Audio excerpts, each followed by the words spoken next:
Good afternoon, everybody, or good morning, good evening, depending on where you are. And welcome to this Bruegel event titled Ensuring Competitiveness of Low Carbon Investments.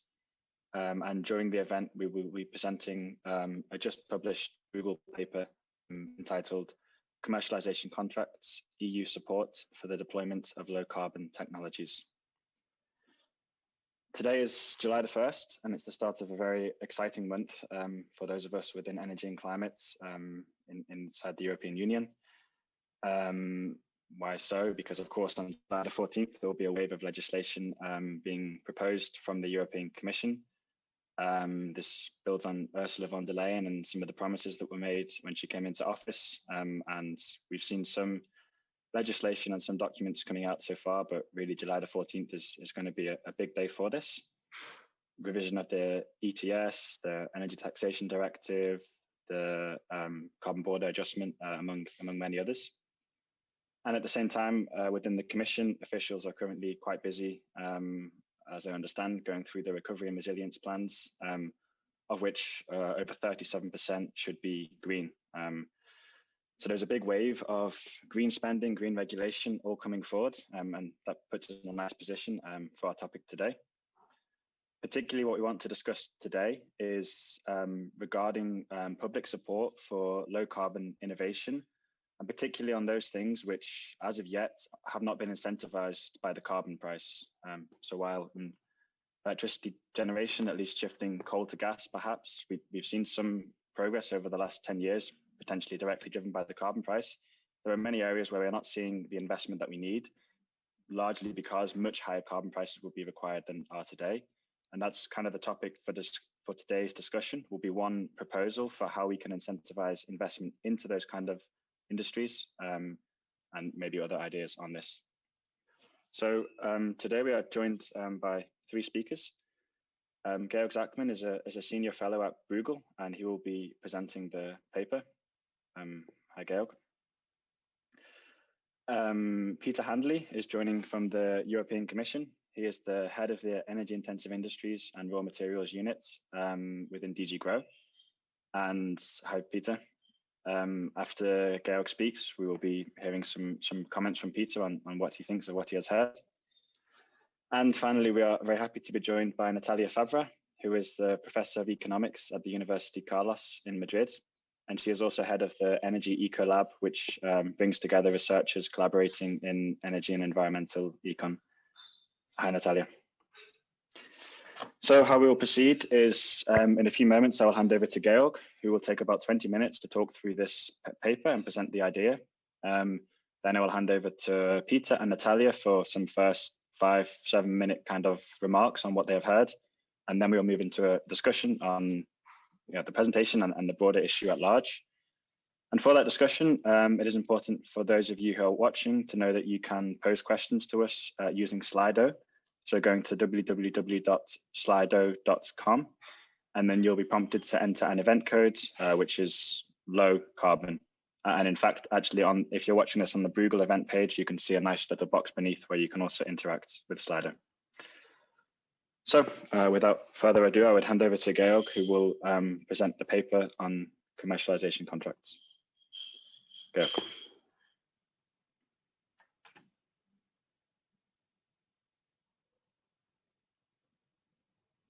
And it seems we have immediately some connection issues, but I think Georg is reconnecting.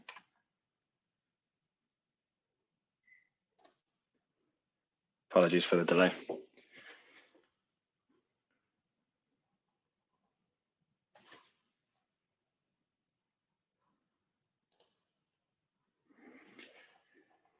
It is 1.4 months or 1.4 years of Corona, but I guess these kind of issues will never be removed and always occur at the most inopportune moments.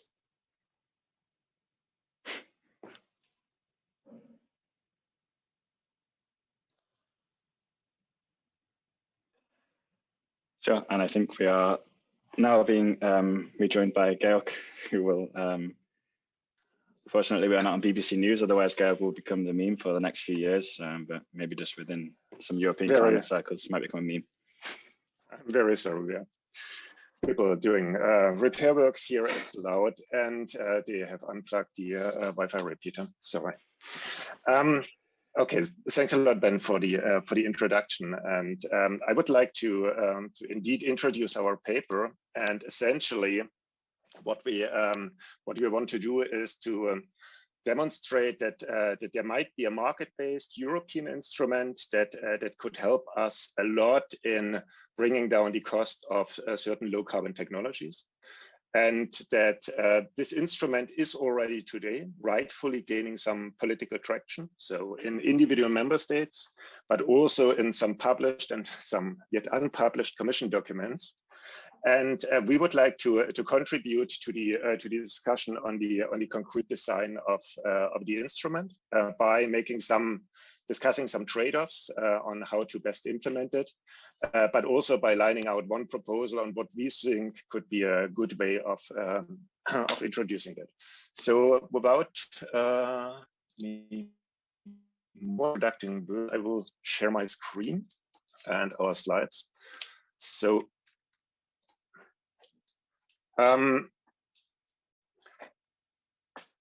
As you can see here is the paper, the title of the paper, and you can find it on our website. So it has been published today. And the first question that we were also very much asked by our colleagues who are all economists and wonder why the carbon price alone could not essentially do all of the task of bringing down the cost and making available the cheapest decarbonization options, because, well, economist 101 is that a high enough sensible carbon price is essentially the right tool in the long term to decarbonize. So we had to discuss the question of why do we need any additional tools, in particular deployment programs. And the argument is that indeed the carbon price alone is unlikely to deliver the speedy decarbonization by 2050 that we envisage, for a number of reasons. So the first reason is that we don't get the high enough carbon price that we need, and investors do not believe that the carbon price signals that we, for example, see today, which are not that bad. I mean, who would have expected that we have 55 euros per ton? That they are really credible signals for investments in decarbonization assets that have an economic lifetime of 20, 30, or 40 years. And why do people not believe that carbon prices will have the right levels for a long period? Well, the first reason is competitiveness concerns. So they worry that industry might move out of the European Union if the carbon price is too high here, and hence policymakers might interfere with too high carbon prices. There are social concerns. So if the carbon price is too high, electricity prices become high, and people, especially in poorer households, will have to pay a significant share of their income for carbon-related expenses. And we have had this discussion in France, for example, 2 years ago. And furthermore, policymakers themselves, I mean, they have a lot of possibilities to play around with the carbon price. So it's not that the carbon price is something like a constitutional setting where you have a certain carbon price or where we have a certain decarbonization trajectory, but policymakers, as we see today with the discussions on the reform, they can allow foreign allowances into the European system. They might introduce additional support systems that essentially do some of the heavy lifting and therefore depress carbon prices and so on. So for all those reasons, we think that the carbon price expectations of industry are below the socially optimal level, and we need to do something about that. The second reason is market failures. And here it's mainly innovation externality. So people that or companies that move first in new sectors like green steel sector or carbon capture and sequestration, they take a lot of risk of essentially exploring new technologies, exploring new business models, and building up new value chains, thinking about new systems, and all this can either pay off or pay not off. But for a second mover, they don't have this risk. They have less cost, and therefore they might find it easier and cheaper to move ahead, and everybody might have an incentive to just wait and see until somebody else has done the hard work for them. And a second externality that I find quite important is we don't have carbon prices around the world. We don't even have stringent climate policies around the world. There's only a few places where you actually can sell low carbon technology. And therefore, the market for such technology is smaller than would be optimal. And here the example is quite straightforward. So we see that European support policies for renewables, for example, they brought down the cost of those technologies that are now being deployed also in China and Texas and other places that have relatively less aggressive support policies. So we see quite clearly that helping in Europe to develop the technology can essentially allow us to deploy this technology globally. And as decarbonization is a global public good, this value of decarbonization is what needs to be priced in. So to sum up, firms underinvest in decarbonization, and we need to find a way to help here. Now, how can we make technologies cheaper with public support? There are essentially three tools. One tool is that we provide a lot of initial research and development support, and governments are doing that by helping universities and big research programs. Then the second element is we need to have a price on carbon to essentially increase the break-even price so that it's easier for new technologies to get into competitive territory. And then the third element is that we might want to help the deployment of low carbon technologies, because that helps us to move faster along the learning curve. And this learning curve is not just a theoretical sort, but it's something that we have observed quite frequently in the past decade. So what we plot here is learning curves expressed in essentially the implied carbon price that is still needed to make those technologies competitive. And as you can see, essentially for solar PV and wind, the implied carbon price after a certain amount of deployment dropped below zero or dropped to zero. So that essentially today, those technologies are competitive with polluting technologies, even without a carbon price. For electric vehicles, we are not yet there, but as you can see from the curve, it is also going down with deployment. And if we could replicate this for other highly polluting sectors like the industrial sector, we would have a significant contribution to global decarbonization. Now, this sort is not new, and I mean, we have done renewable support for more than 20 years, and also for electric vehicles and hydrogen and green home grants. I mean, we are doing a lot of deployment programs already, and also a lot of deployment plans will be part of the recovery plans that have been or are going to be published by member states. But what is the problem with existing deployment programs, or how could they be improved? Well, they are very often quite narrow for very specific technologies, and often also quite focused on kind of very niche industrial policy considerations. So the German electric vehicle premia, for example, where in the past kind of focused allowed for plug-in hybrids, which German producers produce, but not for too expensive cars like Teslas, and that shows kind of how narrow and sometimes not general enough they are. Often those programs are too small and are not really able to enable new technologies, like the support programs for CCS did not really manage to bring about a corresponding industry in Europe so far.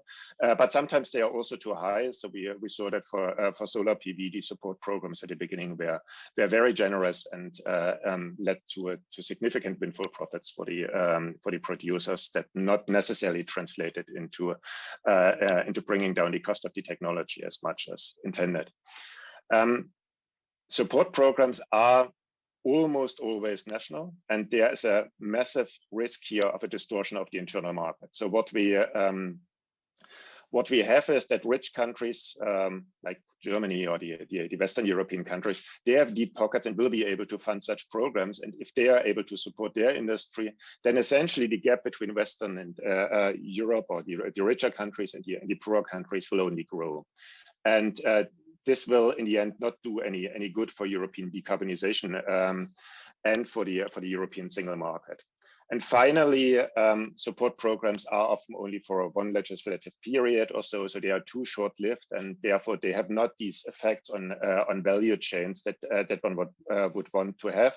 Because to see these cost regressions that we saw in the earlier pictures, I mean, you need to develop a whole industrial system and value chain, and that takes years and or decades, and not just 1 or 2 years. So what do we propose? So what we propose, we call it a commercialization contract, but it's relatively close to carbon contracts for difference, as they are now mentioned, for example, in the industrial strategy of the European Union, as they are mentioned in potential documents coming out from the on July 14th. And the idea of this type of contract is essentially that a certain carbon price that is potentially higher than the current carbon price can be locked in by low carbon investors. So low carbon investors would essentially compete against their current dirty investors with that would face a higher carbon price than the price of today. And how is that done?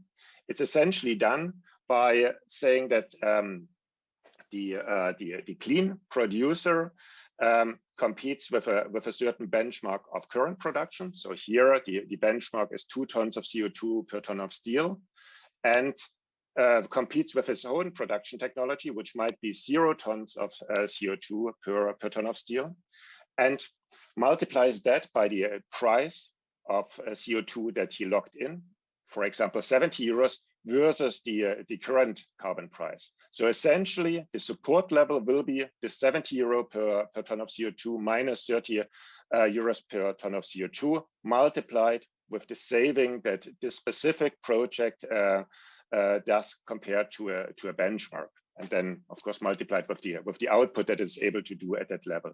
So our hypothetical steel producer at these hypothetical numbers would make would kind of get a payoff, an annual payoff of 40 million euros from this contract. But if the carbon price in the next year is higher, for example, 40 euros, he will make less of a profit from those contracts. So these contracts help him to make sure that even if carbon prices in the future are very low, he might still be competitive with dirty producers paying then this low carbon price, but he getting a higher subsidy from this system. So it is a hedge for the low carbon producer against too low carbon prices. What are the key benefits of this sort of policy compared to other support programs? So first, we have a dynamic adjustment to the carbon price, as I just mentioned.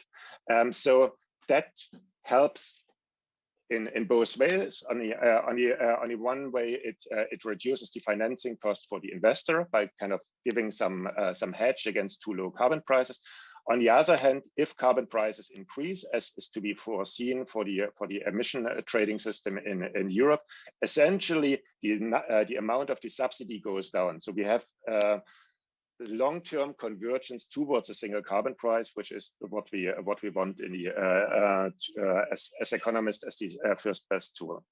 The second big benefit is that if we can auction those on a potentially European market, we would be able to get the best projects funded in a very competitive way. So that allows us to really select those projects that are able to decarbonize cheapest, and also reduces the amount of windfall profits that potential companies might be able to get. And in a European market, it will also reduce distortions to the internal market. And the final benefit is kind of a more structural one. It is a commitment device, because essentially, if the carbon price drops too low, ministers of finance will have to sign bigger checks to those companies. And therefore, it gives pressure to keep carbon prices high from the ministers of finance to the whole system. So it's a commitment device to keep the system, the emission trading system to which the commercialization contracts are linked, intact and working well. And finally, as a communication device, what is nice about those commercialization contracts is essentially money you spend is really money that you can translate into emission reduction. So you can show that what you do here is emission reduction. Now, just looking at the time, what these commercialization contracts would cost is of course depending a bit on how you organize them. But we argue in the paper that with reasonable assumptions that you only fund about 20% of the industrial installations decarbonization, because then you would have the level to have cost decretion as much as you wanted. You might end up in amounts between 6 and 10 billion euros per year, and that would be significantly less than what, for example, individual countries have paid on renewables, and it would be in the range of money that is available through existing tools like the European Innovation Fund. So we are not talking about completely excessive amounts of money. It is significant volumes, but we think that's in a reasonable range. Now, what we now want to discuss briefly is essentially, if we accept that this tool is an interesting tool, there's a couple of design questions that we should ask ourselves, and that would have to be discussed in the coming months in order to make them operational. And the first and most important questions are on the political level, namely whether to organize it as a European or a national tool. And of course, a European tool would be significantly more efficient and less distortive at the European level. But at the same time, we see national tours popping up in Germany and in the Netherlands, and obviously it's easier for member states to just fund their own industry than give money in a European pot where it might go to other member states. Therefore, there is a clear tension here. Maybe a compromise might be that member states pool together, or that member states come up with bigger systems or with bilateral integration. But the first best option would be certainly to have a European tool. The second question could be is where does the money come from here? I think the Innovation Fund is kind of the front runner in that, because it is essentially designed to help innovation, but also co-funding from national budgets might be an interesting option, also to increase ownership of member states in helping these projects to get across the line. The size of the budget and annual disbursement we discussed before will be a key issue, and overlap with other policies like free allowances and the Innovation Fund will also have to be designed in a proper way. A second very interesting category of questions is the technology scope. It's very interesting for economists, because the question is a bit, do we want to be completely technology neutral and have all the technologies compete on equal footing, or do we create a special technology specific support to some technologies? And the reason for the second would be that some technologies are much more mature than other technologies. So you have technologies like renewables, for example, that are almost mature, and other technologies like hydrogen-based steel production, which are much less so. So another important question on how to define those technology pots and how much money to allocate for each of them. And the third category of questions is on the competitive process to be used. And here, I mean, you can either try to do a negotiated tendering process, and people tell us that might be most useful for some industries with very clunky investments and very sector-specific issues, and because there's only very few of those companies and limited competition. But the alternative to that would be relatively wide auctioning of these and trying to establish a price in a neutral auctioning process, which would potentially create more competitive pressure. So to to wrap up, what's the solution that we would have in mind as a starting point for the discussion? Is essentially one where there is a selection process first, so a two-stage process. In the selection process, the eligibility of projects is determined. What we think is important for this eligibility is that these are projects that are replicable, so that it's not just a one of a kind and they cannot be redone, but the idea is really to allow competitors to copy it and also other countries to introduce them in order to reduce emissions globally. And transformative nature. So we don't want projects that are just incrementally increasing 10% or reducing 10% of the emissions, but we want the technologies that are essentially allowing us to get carbon neutral by 2050. And then the second stage is the auctioning stage. And on the auctioning stage, our thinking has been quite influenced by one of the speakers today, by Natalia Fabra, that had this idea of coming up with essentially minimum volumes for so having a joint auction for everyone, but then making sure that a certain amount of money always goes to either specific technologies or goes to specific countries in order to ensure that we have this combination of technology openness and technology specificity, and potentially also to overcome opposition from different member states to the system. So how it would look like would essentially be that you run one auction on a European level, where each of the bidders that is eligible to bid has essentially, of course, to say from which country he is and which technology bracket he is on, and then the cheapest bidders would, of course, get selected. So that's the first four, and then one has some technology quota, so a certain quota for ammonia in our case. So here this French project would win here, even though it's higher cost than the others, but it's the cheapest ammonia plant. And then you have a country quota. That's why these two Bulgarian plants that are kind of more expensive than other cement and steel plants, but are the cheapest one for Bulgaria would also win. And kind of by combining that, you would maximize liquidity in the auction at the same time as you kind of are able to somehow support specific technologies and specific countries. And with that, I have been a bit too long, and I would like to give back to Beth. Thank you very much. Thank you very much, Georg. Yeah, thanks for that very nice oversight. And now we will hand over to Peter and Natalia for some comments on this and first reactions. I suppose first, whether you accept this premise that deployment support is necessary, and if so, whether this proposal, commercialization contracts or carbon contracts for difference more broadly, is a good idea, is the macro level discussion. And then, of course, we welcome further comments within that. And yeah, I hand over to Peter first for some remarks, and then we go into deeper discussion. So over to you, Peter. Yep, great. Thanks very much.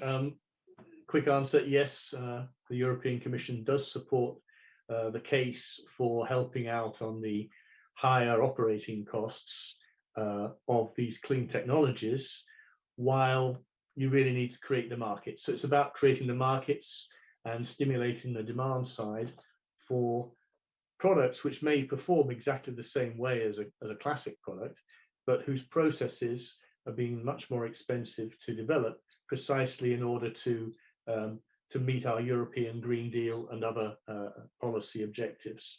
I think the paper that you put forward today is very timely, because you're actually a step ahead of us in terms of actually thinking through the engineering side of how this might work. You'll see in 2 weeks' time what we put on the table, but already in the updated industrial strategy, we announced our intention to come out with a sort of European version of carbon contracts for difference, and look for it somewhere in the ETS Innovation Fund space. More than that, I really cannot say.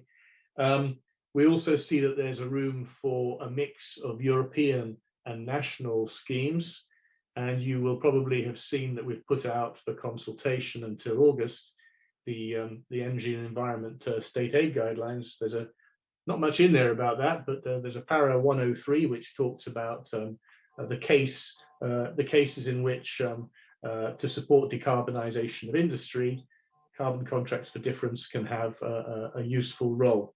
And indeed, we already saw, I think, towards the end of last year, DG Competition approved the first scheme of this kind in the Netherlands. So it's starting. It's early days.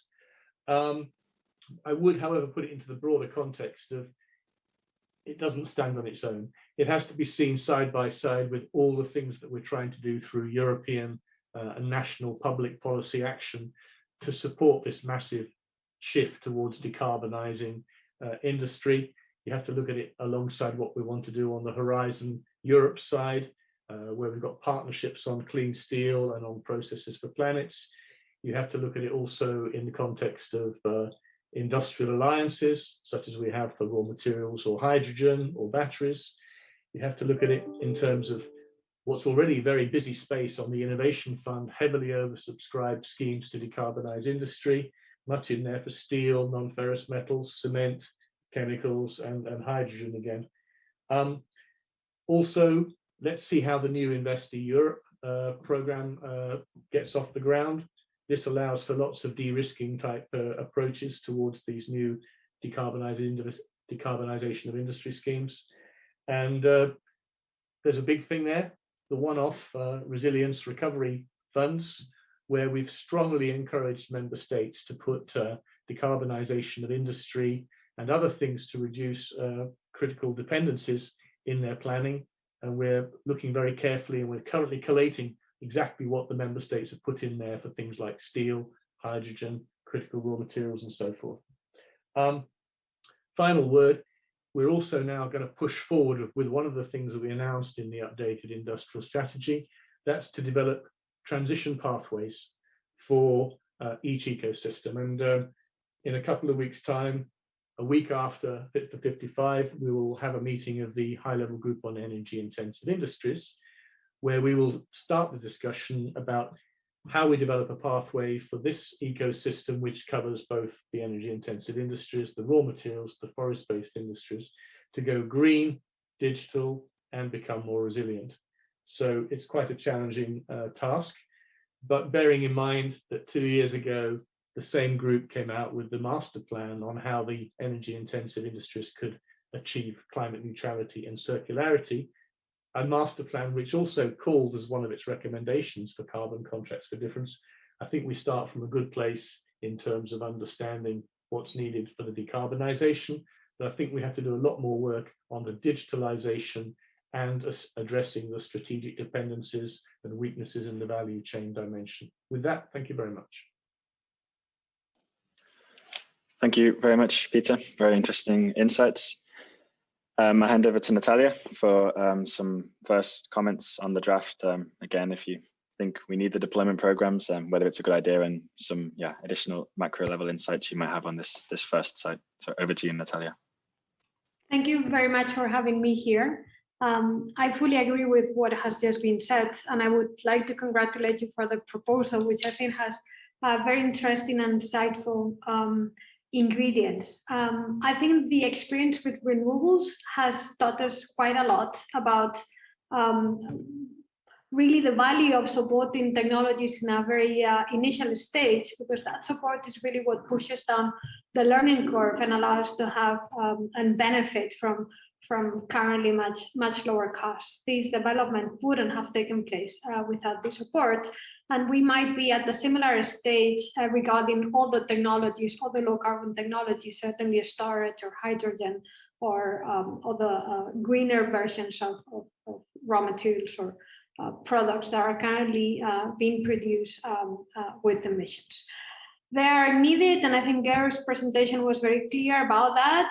We have to remove uncertainty. Many of these investments are capital intensive, and therefore the uncertainty component is very important, not least because it also affects the financing cost, which is a very important cost component of the investments. We have to level the playing field.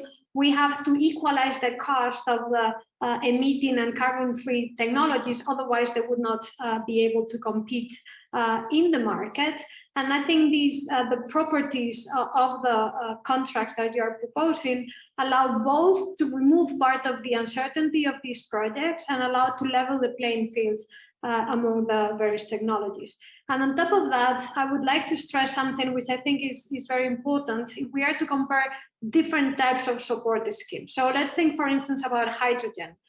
We could pay an upfront subsidy so as to pay for the cost of the investment, but this doesn't guarantee at all that once the electrolyzer is in place, production will take place. We are paying for the investment cost, but there is no guarantee whatsoever that then the investors will have incentives to produce hydrogen if the price at which they can sell the hydrogen in competition with brown hydrogen is not such that they allow to cover their variable costs. Well, with this current scheme, we're only paying hydrogen producers as long as they produce. So on top of giving them the support so that the investment takes place with this greater certainty, we're also providing them with the incentives to produce hydrogen, because if they don't produce, they simply do not get the support. I think this feature of this proposal is very appealing. Another design feature of the proposal that I think is also very appealing is the fact that as auctions takes place over time, competition to access the market or competition to get access to this support will drive down the strike price to the current cost of developing the technology. So if we are really thinking that the technologies that we are supporting will see a cost reduction over time as they go down the learning curve, over time, these strike prices will keep on going down, meaning that the amount of the support that we are going to be given is going to go down, therefore reducing some of extra rents that would make this process too costly. I would like to keep on talking about design elements, but maybe I can delay my answer to future questions, or I do as you like. Yeah, I know you will have lots to say on technology specific or technology neutral auctions. I think maybe we go now into a first questions, and then we will definitely come to this topic, and we will be very interested to hear you. Maybe to begin with, I guess the highest level question, which I mean you've all discussed it in your remarks, which is EU versus national level, and I mean there are arguments either way. From an economic standpoint, deploying this at the European level seems to be the most efficient. You create competition around Europe. You don't have the problem of only 2 steel plants or so in France competing for one contract, but you rather have a collection around Europe, which is very attractive. But as we all know, it's difficult politically to implement this at the European level. And today we are already seeing kind of complementary systems emerging. I mean, Peter has mentioned that the Commission is seriously considering this, and it's going to be being brought forward in the July 14th announcements. At the same time, as mentioned, Netherlands already has the SDE++ scheme, which does a very similar thing. Germany has been quite vocal about this in their recent industrial strategy. Also France, they're also considering this. So at the moment, we are seeing a world where they are emerging in 2 different ways. And I suppose the question is, where we should be pushing, where we might end up, but also probably how can we design a system that leverages these 2 together and perhaps moves toward a European system over time. I think as Georg has mentioned in the presentation, some ideas that we have is kind of a club of countries first joining together, potentially in Western Europe, and then over time others might apply to join it. Potentially bilateral linkages. So if say Germany has their scheme, they might allow other countries to participate on an ongoing basis. Or another option is this co-financing idea. So maybe we might organize contracts at the European level, and countries that win auctions might agree to co-finance part of the ongoing subsidies. So a slightly different perspective, I mean, on the actual financing itself. But both Peter, Natalia, and also Georg, I'd be interested in your comments on this. How feasible it will be to organize at the European level, and the biggest obstacles to get there. So maybe first over to you, Peter. I think I might know what your view is, but interested to hear. Yeah, well, I can't really go too far into really concrete design features because we're still trying to get the overarching framework in place and not going to this degree of detail. But I see it as definitely attractive that you have something happening which is greater than an individual member state in terms of efficiency of the overall system.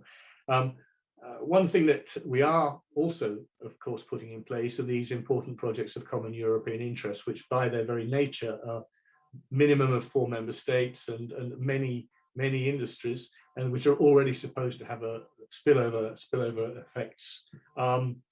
So you could, and those IPCI schemes already allow for dealing with both the capital and operating costs issues, even under today's IPCI regime. So you could envisage, I guess, that beyond the lifetime of an IPCI, these kind of collaborations could continue in some form to make sure that the results of all this state aid investment approved by the Commission actually produce the goods in terms of the operations actually producing the clean products over time. And I say, I emphasize the point, you're not going to want to provide indefinite carbon contracts for difference. As we've seen with the renewables, there comes a time when they don't need the help, they can compete fairly well on their own 2 feet. So we should not be thinking about a permanent scheme, but clearly there needs to be some kind of economic security for a minimum period of time. 10 years has been mentioned, 10, 15 years. Thanks. I mean, the one question with European versus national schemes is, of course, kind of the distributional, also a question of kind of which country is going to win and which country is going to lose. I mean, that's the way in which it is being discussed in Brussels, and is also the way in which it's perceived in national media. And the challenge here is to find a way to essentially safeguard the national interest, but at the same time make the most out of a European system and efficiency of a European tool. And I mean, there are going to be a lot of screws on which one can turn this entire distributional system. And I think that will be one of the big discussions in the council and in the next months over the ETS proposal, in terms of kind of what's the allocation of allowances to the country, how much of the allowances are going into specific funds, and how are these funds are going to be distributed. So I presume compromises might be feasible, and I would rather prefer to say, okay, we kind of don't make these distributional points so strong, and try to keep efficient systems, and then see how we within these efficient systems try to put in certain guardrails that ensure that some distributional concerns of individual member states are being taken into account, instead of designing from the beginning systems that are inefficient because we are afraid of distributional concerns. I mean, one of the challenging questions is also in terms of the mitigation cost in the different parts of Europe, because on the one hand you might say, okay, a Romanian steel plant might be much cheaper to to reduce emissions by a certain factor, because it might be older and of older technology than a West European one, or maybe you argue that only transformative technologies are being supported in this thing, and then you have higher capital cost, and then capital cost might be higher in Romania than in Germany, say. So here also the kind of pre-selection and eligibility criteria will play a role on the implicit distribution of the funding, and therefore again I think this tool where we put in some guardrails or to make sure that every member state gets something, but the overall system is as efficient as possible, sounds to me still like an interesting approach. And if I may, I fully agree with that. Disregarding the political economy of the distribution of the funds, clearly the bigger we go, the more efficient the final allocation is going to be. And we can only achieve that if we go towards European-wide mechanisms. Furthermore, I think there's a benefit to that, which is the fact that a European-wide mechanism can become a role model, and they can provide an example that works, that maybe the national members want to use themselves to allocate national funds. So I think there's also this experimentation or this demonstration value to it that would be very helpful to provide a successful story, hopefully that other countries might want to follow. Thanks. On this political economy issue, one other question when designing at the European level is the distributive effects, as has been discussed, between member states. And as somebody has raised in Slido, and as also in the paper with Georg, we propose that there should be minimum levels, or one way of designing it is that there are going to be minimum levels of support that end up in each member states, which from an economic efficiency standpoint is maybe not making sense, but from a political standpoint clearly is nice. This comes from Natalia's paper. There's a paper from Natalia on technology specific versus technology neutral auctions, where you propose this, but for technologies. You propose this in renewable electricity auctions. By technology, there will be a minimum level that kicks in if not reached. So I would be very interested, I think, first, that maybe you could explain a bit the thinking behind this, because it's a really important question coming from electricity auctions and now into these kind of commercialization contracts and more heavy industry auctions.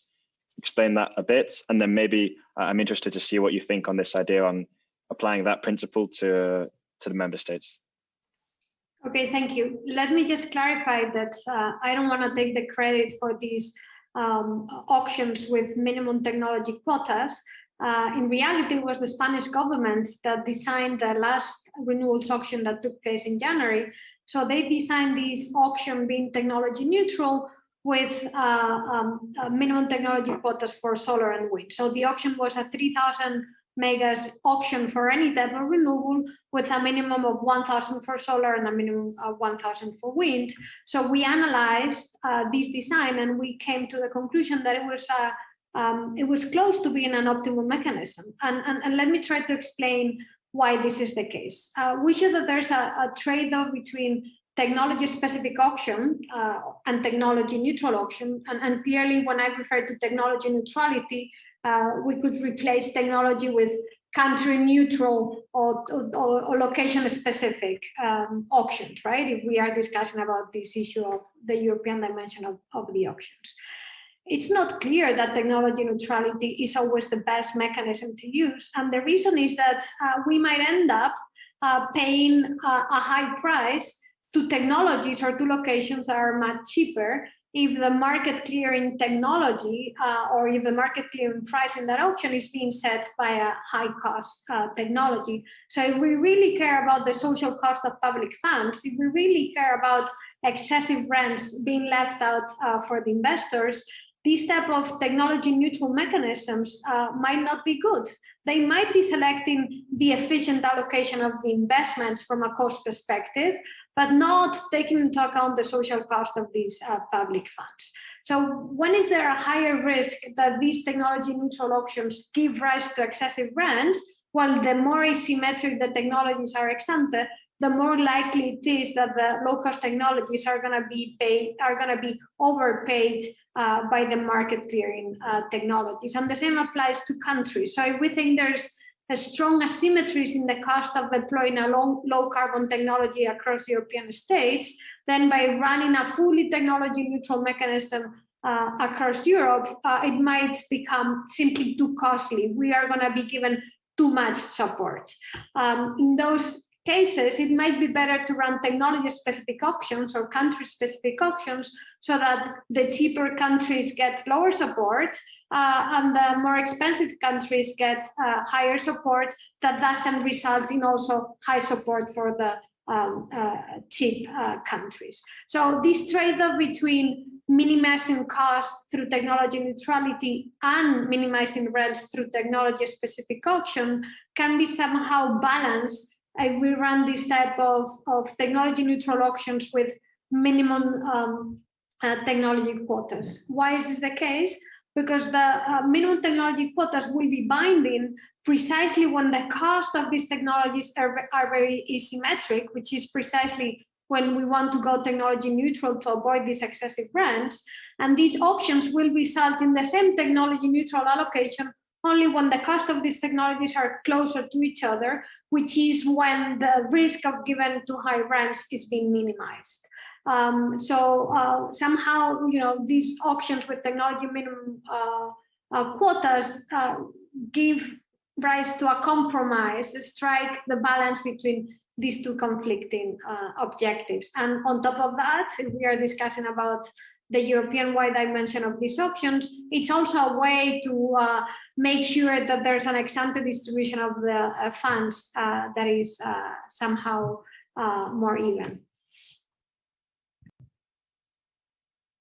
Sure, Peter.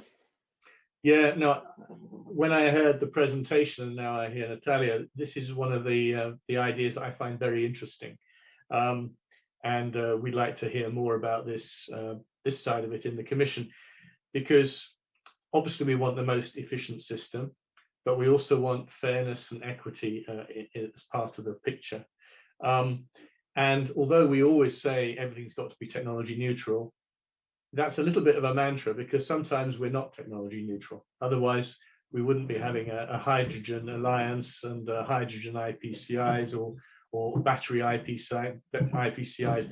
We do try to pick things that seem to make sense for strategic policy reasons. So there's clearly the need to balance the overall economic efficiency with some other policy objectives. So I'm really just inviting you to dig a little bit deeper into how this approach might be workable if you're making an assumption that the European thing we have to deal with is related to the Innovation Fund. You see how the Innovation Fund is working so far. It's a pot of money. It's an invitation for call for proposals. All comes in and it all gets kind of evaluated and you get an answer coming out at the other end. So you have to think about how it would apply in that sort of logic of calls for proposals and processing by public authorities at the European level.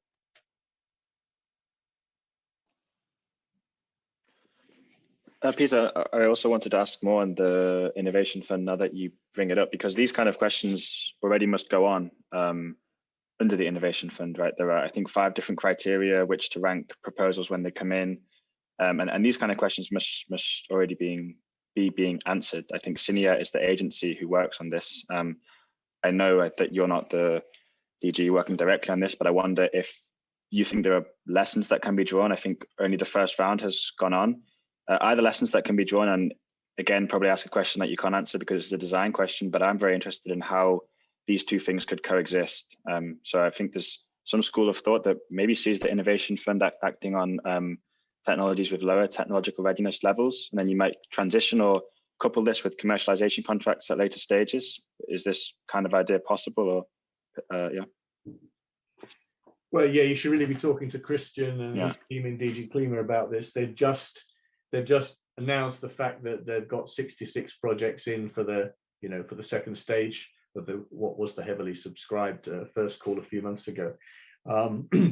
Yeah, we're also taking, because my team's now responsible for the Clean Hydrogen Alliance in the Commission as well. So we're also taking a look at the criteria, the evaluation criteria of the Innovation Fund for our own work on the European Clean Hydrogen Alliance investment pipeline. We've got over 1,000 investment proposals all across the value chain. So my point is simply that how do we introduce these new elements into a set of criteria and an evaluation process which already exists?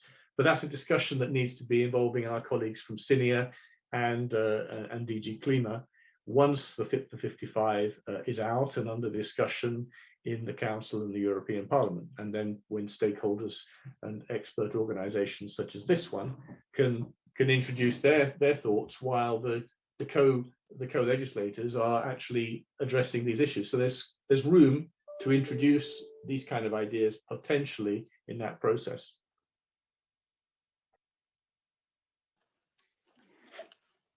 Natalia, feel free to jump in. Yeah, let me just say that I agree with what Peter said. I like this sentence when he said that technology neutrality is a mantra, because we always go technology neutral just when we say that we want to support hydrogen. Of course, we are defining, because we've got to have visions, and I think the European Commission was very clear about this. And the optimal degree of technology neutrality should be evolving. At the current state of maturity of the technologies, maybe technology neutrality is not the right thing to do. Probably we should increase technology neutrality as we get closer to maturity. So for instance, looking at the slides that you had on ammonia competing against hydrogen or steel, I don't know what it was.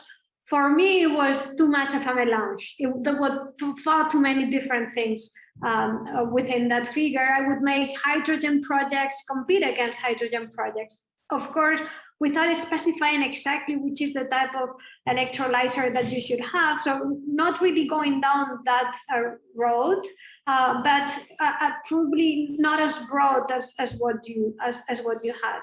And as we move along and we manage to have competitive green hydrogen, then we might decide to make them compete against batteries, right? Which is also another storage facility. But at this stage, I would recommend not going as broad and focus rather on.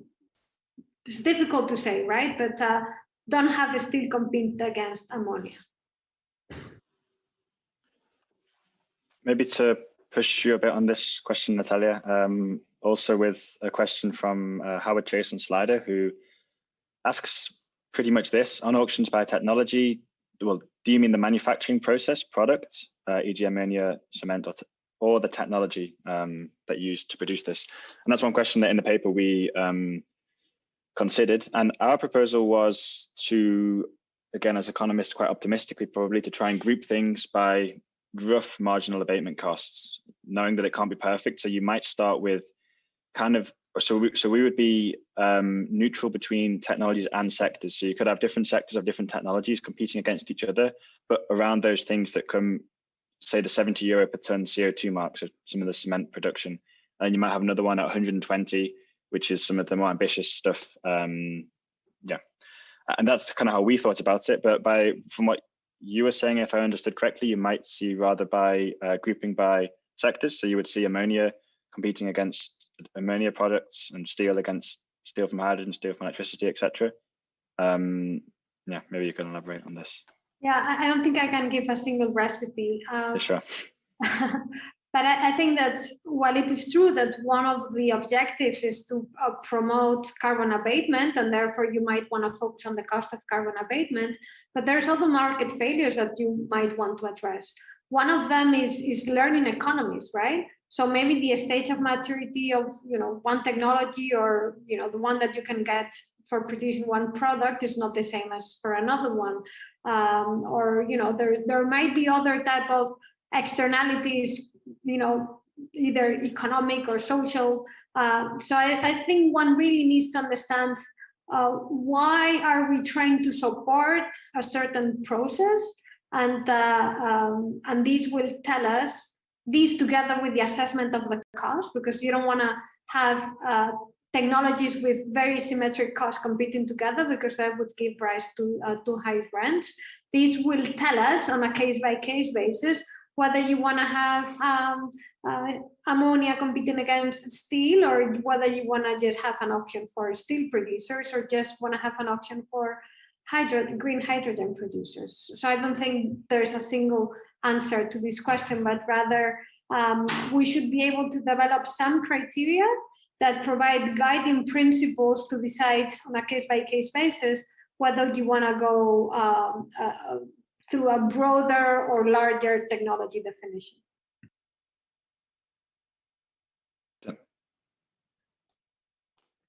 Yeah, I was going to say something about CO2 abatement as well. What Natalia's just said is you could have as a criterion the cost of abatement, but you could also be looking at it from the case of, okay, if we have a limited pot of money, where's the maximum amount of CO2 reduction we can get through providing this kind of operating support. There's another way to look at it, is you can look at it in relation not just to our work on going green, but our work on strategic dependencies in the European economy, and say, well, maybe we need to look at the areas where we've seen a strategic weakness or need to create something that we're losing, or someone else is faster at developing, right? So you can take a look at it from that perspective of supply chains and strategic dependencies and weaknesses. But I also like the idea of looking at the learning. You know, what's the value of learning something? Maybe not being the most efficient at the first case, but actually starting to learn the lessons and bring down the cost as you get that experience with testing something, and also maybe accepting a bit of a risk that some things might fail, you know. Thanks. That's interesting. And I'm sure as these kind of contracts go through the political process in the EU, they will be captured by all sorts of industrial policy discussions and ideas, and we'll see what would happen. I would change slightly the topic to now more discuss a bit the interactions with the existing ETS. And this comes again from a question on Slido from Philip Hauser of Agora Energiewende. Sorry if my German pronunciation is not perfect. And he's interested to know if these contracts lead to additional greenhouse gas abatements, how would it impact the ETS, the price, I suppose? And he also asks, does this imply that we should change the cap, which maybe is anyway going to be happening? So I guess kind of similar to these waterbed questions in the past and the renewable deployment and how the kind of damaging effects this had. I mean, the Commission has now made quite some progress with the Market Stability Reserve to address this. But I will pose this to Georg because I know he has quite an interest in the ETS. Do you see the risks here, Georg, with this kind of deployment, and do we need to do things about it? Any other kind of interactions that you would see with the price? Because in general, you are playing with the price of the ETS on potentially quite a significant scale, so that there could be other interactions going on. It's a very good question, and I think it's not a kind of a simple mechanical one to answer.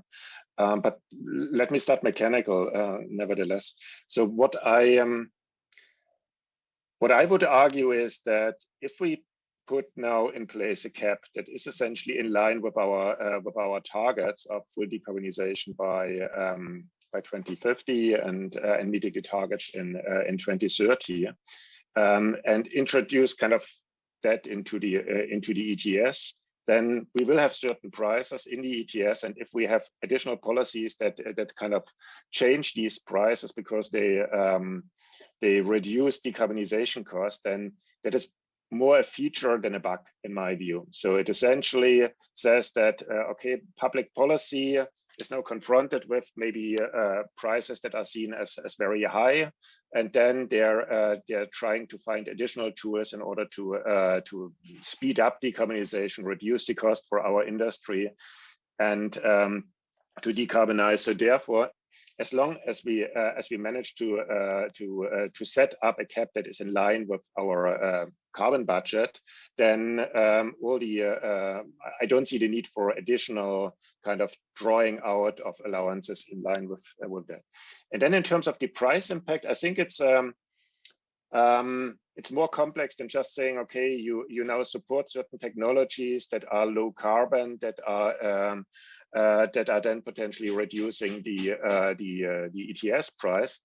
You at the same time, through this credibility channel that I indicated before, give more credibility to the ETS. So therefore, you essentially strengthen the emission trading system by saying, okay, now if the price gets too low, then the subsidies will have to get quite high. So I think that it reduces the risk of policymakers making kind of steps to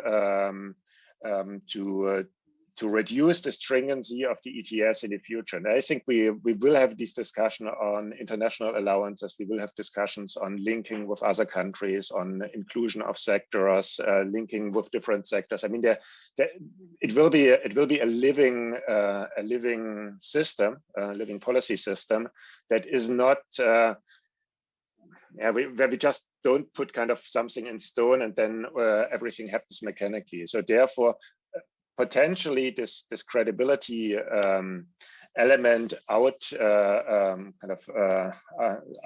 or is kind of more performant than the reduction in emissions in Europe that would cause lower prices, if that makes sense. I agree. Natalia. Yeah, I agree, and I would just simply say that the objective is not to have high carbon prices. The objective is to have emissions reductions at least cost. The best world would be one in which carbon prices are so low, the reason being that demand for carbon is non-existent, right?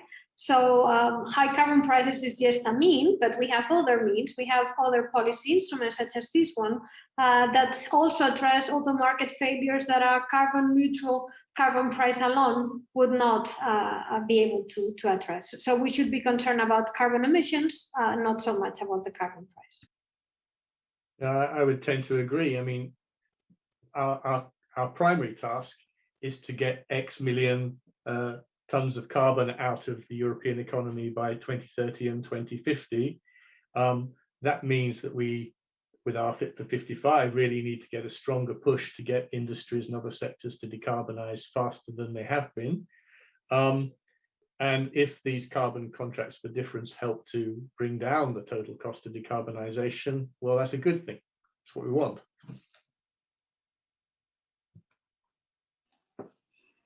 I would agree.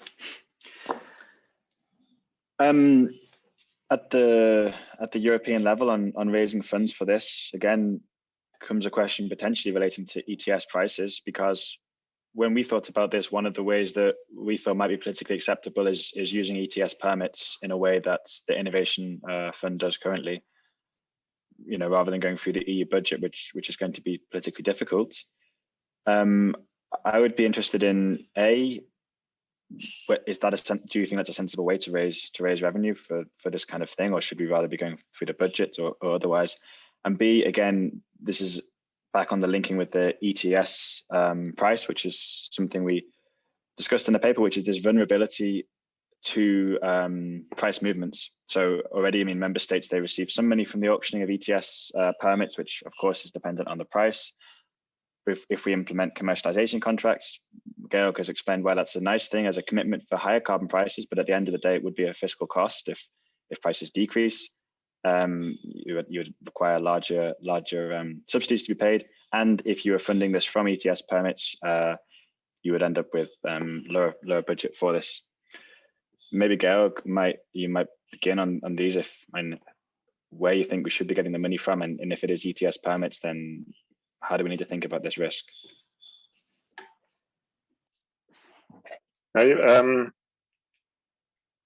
There is indeed an issue. I would argue that just mechanically using the revenues from allocating or auctioning a certain amount of allowances every year and giving them for the commercialization contract is not going to work simply because of this positive correlation essentially between the income that you generate from the ETS allowances and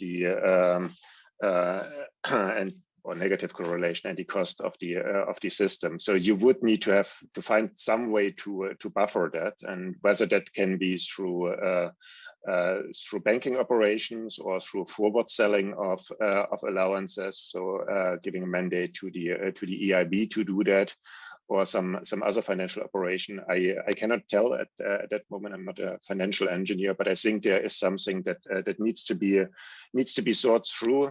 Also, in terms of timing, I think it would be quite interesting to have a lot at the beginning in terms of contracts to be put on out in order to get this commercialization done quickly. At the same time, these projects take time to develop and to be developed and to be designed. So also here there is a bit of a timing challenge for the institution that is going to design those contracts. I would argue, I mean, we did on the last page of the paper come up with a proposal for a kind of a relatively smooth increase in the amount of commercialization contracts being auctioned. That would not immediately start by handing out some 6 billion euros per year, but of course that needs to be discussed in a wider context.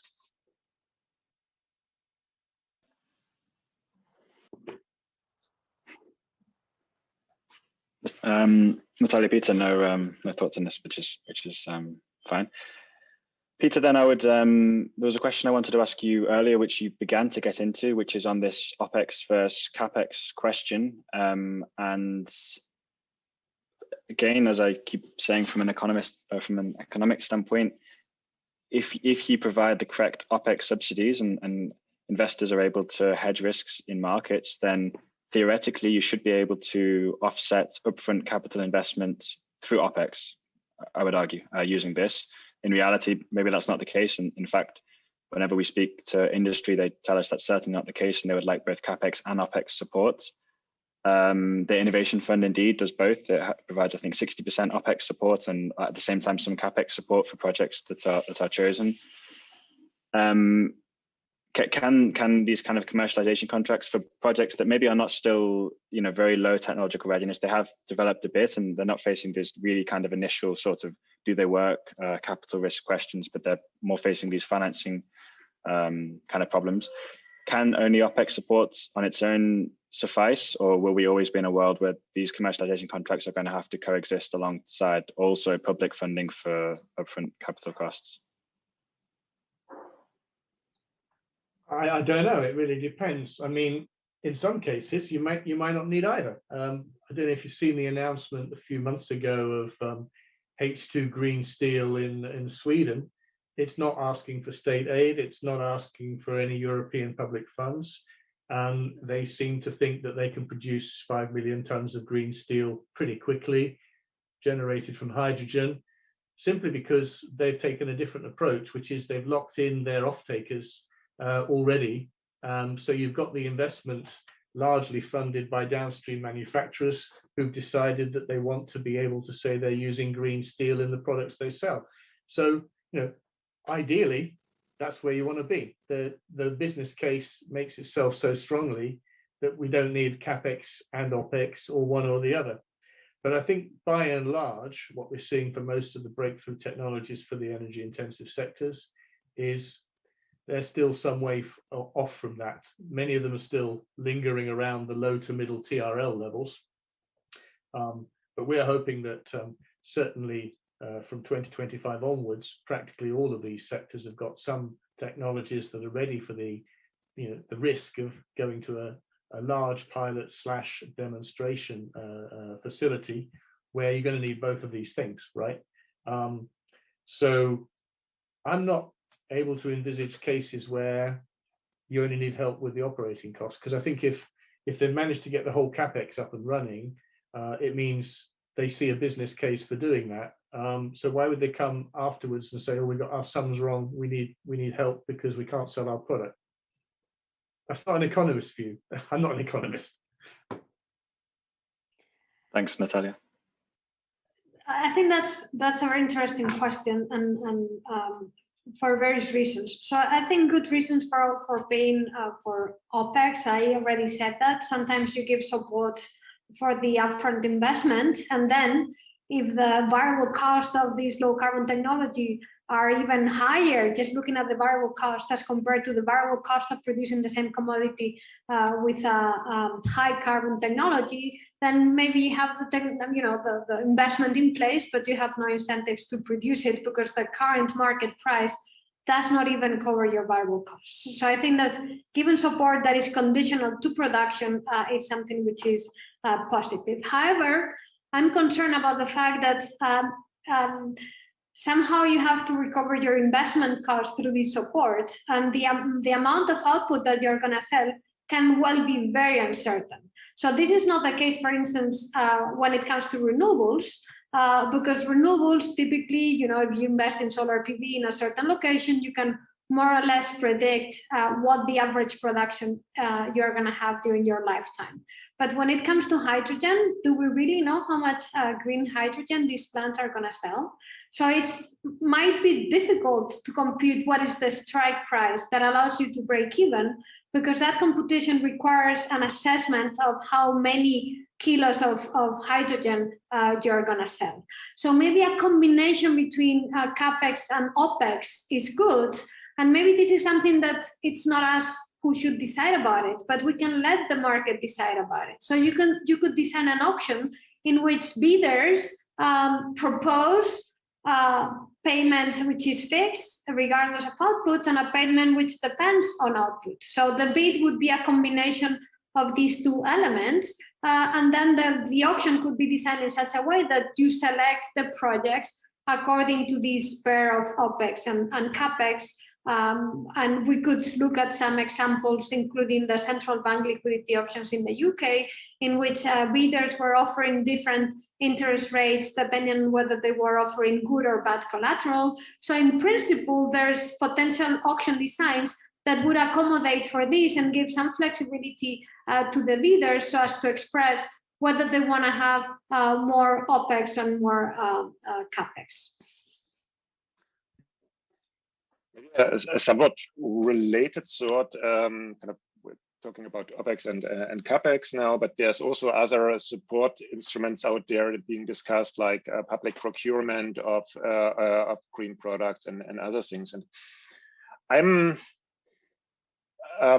wondering to which degree, I mean, if all these support schemes are relatively long-lived and predictable, then one would expect and hope that the market would take into account that the other support instruments are already there, and therefore kind of bid for lower strike prices in the other support instruments. So at the best case, one might even end up with bidding strike prices that are below the current ETS price. So you would typically not have to pay any subsidies to them, but just kind of offer an insurance for companies to that if the carbon price falls really low, that they are still making money with that.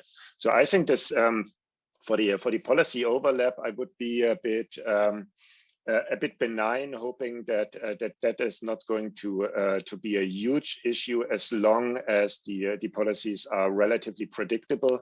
And I think even in particular this kind of allocation via auctioning is quite a useful tool to kind of send or kind of reduce then any windfall profits from handing out too many support on the by having 2 or 3 tools combined. So therefore, I think an auctioning system for this operation support is what is really most helpful.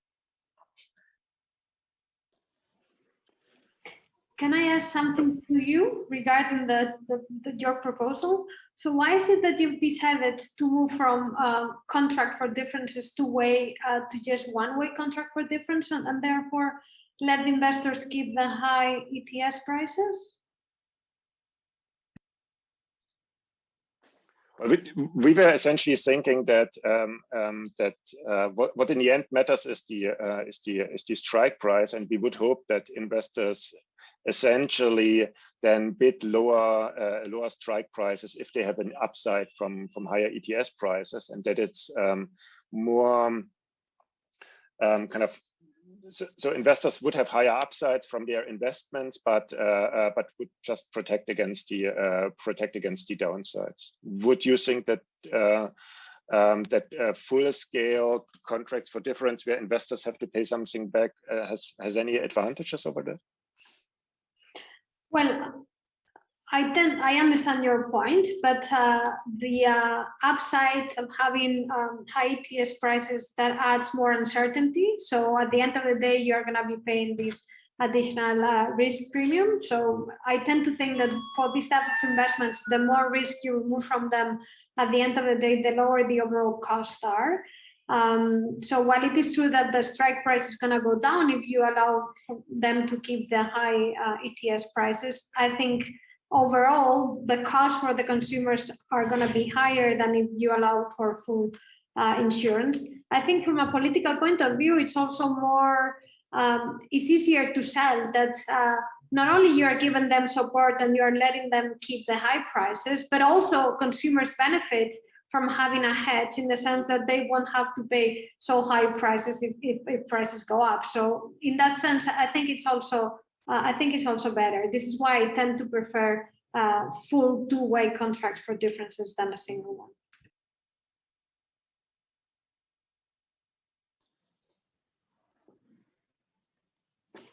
You wanted to add, Georg? Or? I mean, one bit technical question back here would be to which degree then investments are essentially for the investor sort of a real option. So therefore, they would essentially kind of invest more if they have a certain if they see a certain upside from high carbon prices. And at the same time, or in addition to that, I mean, we mentioned this problem that you have kind of, if you have low ETS, I mean, this negative correlation between the two things, and I think we were worrying a bit that you would then have high income from high ETS prices, plus in addition to that, you would also have to pay lower subsidies or get some money back. So essentially, the state would get even more money. So it would be quite pro-cyclical with the CO2 price for the treasury essentially. And we thought that this is not really very useful, because if you have high ETS prices, I mean, you can redistribute that anyway.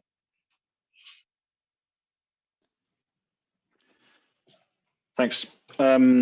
We are drawing to a close. I think we have about 8 minutes remaining. I would have one final provocative, slightly question. Any thoughts, and then I give it over to each of you for some concluding remarks. The slightly provocative question is that whenever carbon contracts for difference, to use the broader term, not on this debate on whether or not you pay back the extra price, are discussed, it's always for heavy industrial applications, and that's kind of the status quo conversation. In this paper, we also were interested to propose the idea that this kind of logic of tying to carbon prices and support phasing out to carbon prices might be applied to other sectors of the economy, perhaps most predominantly households, which are also becoming an interesting topic for discussion, in the kind of considerations of even the ETS being extended to households, where this kind of scheme might work, where for household level investments, you would again try to go into the market and catalyze the deployment of technologies that aren't yet captured or stimulated by this carbon price, for example, heat pumps, and through this kind of support, which phases out as the carbon price increases, you might encourage household investments or other areas of the economy. Still an early thought, and lots of people have been quite critical or had thought it wasn't the best idea, but yeah, I would be interested if you have thoughts on this idea. Not just households, also more generally within other areas. I think there's just an implementation issue. I think it's more difficult to have individual households participating in these auctions. In any case, because we would also be experimenting with these instruments, I would say, let's start with what we think is more feasible, and if it goes well, then we can start exploring whether to extend it to other areas of the economy. I would say you're probably likely to get bigger greenhouse gas emission reduction benefits from starting with the big beasts, the energy intensive industries. When you start talking about households, I'm thinking back to the last mandate and all the work about energy efficiency and how you create the incentives when the incentives are split, particularly if they've got an owner of a building different from the people actually who are paying the operating costs inside the building.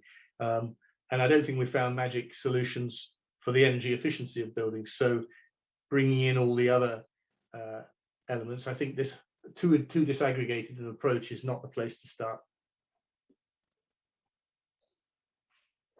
I mean, the way we have been thinking about it is a bit like like in the history, you had this pegging of kind of emerging system prices to the prices of an incumbent system, most notably in the gas industry, where essentially a new industry with all the system costs was unsure about what its costs are, and therefore pegged itself to the price of the main competitor, and that was thereby able to claim that it's always cheaper than the incumbent. And at least in terms of communication, I think that helped a lot for the introduction of the new technology, because they could say, okay, well, we promise you that we will always you will always be able to heat your house cheaper with our fuel than with the incumbent fuel. So that's where our thinking comes from. And the nice kind of two nice side effects of thinking about that on the household level is that it again depends on the usage of the system. So much of the thinking currently is about capital subsidies again, but you don't want to kind of do a heat pump in your summer house which you use for 2 weeks in a year and get that subsidized. You want it to be essentially first deployed where a lot of usage is. Same for cars. You don't want to kind of do your third car, Tesla, being subsidized, but the one that drives the most. And I think in terms of administration, I mean, we have different electricity prices for different appliances. Tools for that exist. Sub-metering is now something that is being discussed more often as a potential. So I'm wondering whether we are now at the stage where such approaches can be discussed. But I think that's something for another discussion then. So we are drawing to a close. I leave the floor in case anybody has any final remarks or final comments which we didn't get to on this issue.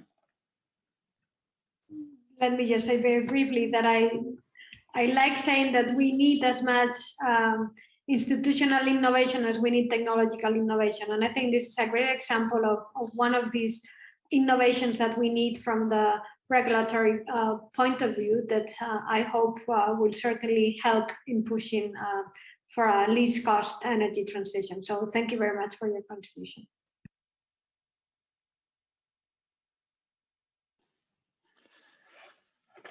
Then let me thank Peter, thank Natalia, thank Georg for joining us, and thank you to everybody else who is following along.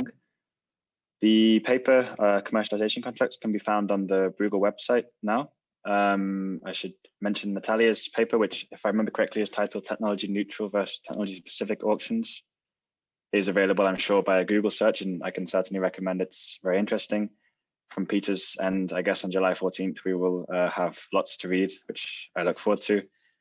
Yeah, so thank you for following. And I hope that we can see you in an event in person soon, as it is customary to close events with these days, and have a nice afternoon. Thank you.